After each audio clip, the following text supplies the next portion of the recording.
The government's compulsory acquisition of the International Bazaar is moving forward, with Minister for Grand Bahama, the Honorable Moxey, confirming most tenants have agreed to appraised payouts as redevelopment plans take shape for an Afro-Caribbean Marketplace and logistics center. The minister is calling a decisive move to resolve a long-standing issue and clear the way for redevelopment. Cheryl Dames has tonight's top story.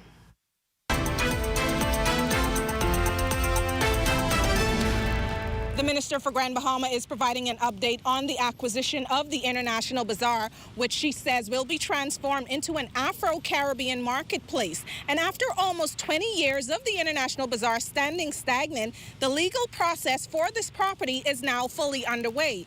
And attention turns to projects that will rise in its place. The minister described the bazaar as a long-standing legacy matter, which she says the complexity of negotiation required time, but emphasized that the government is now moving full steam ahead with game-changing initiatives set to take Grand Bahama to the next level.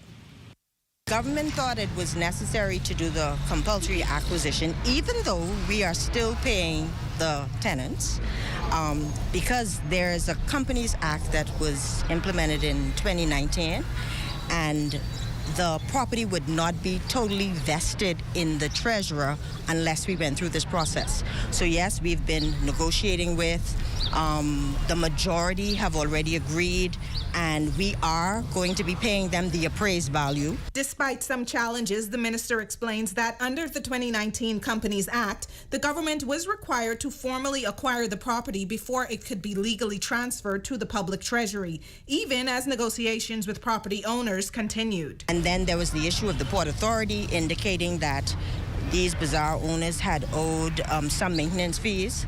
That's already been negotiated as well. So we're moving full steam ahead with it, and the owners will be paid.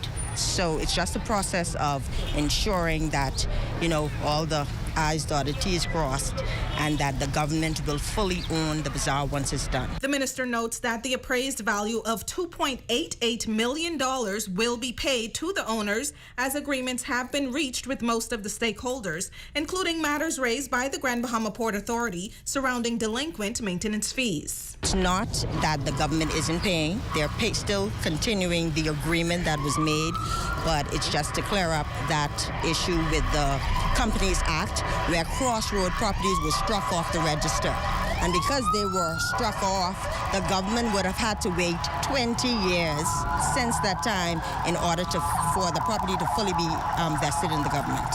And when asked about concerns raised by the hotel union president, who said that he was caught by surprise after seeing the notice, Minister Moxey emphasized that the Attorney General's office has been engaged and the government is honoring existing agreements. As you know, we're developing this Afro-Caribbean Marketplace and Logistics Center that's going to rival any tourist experience in the world. And so we're looking for it to be able to complement Celebration Key and the development that's happening with MSC in the harbor in order to bring the individuals out of these cruise ports into the community. For the Bahamas Tonight, the Northern Edition, I'm Cheryl Dames.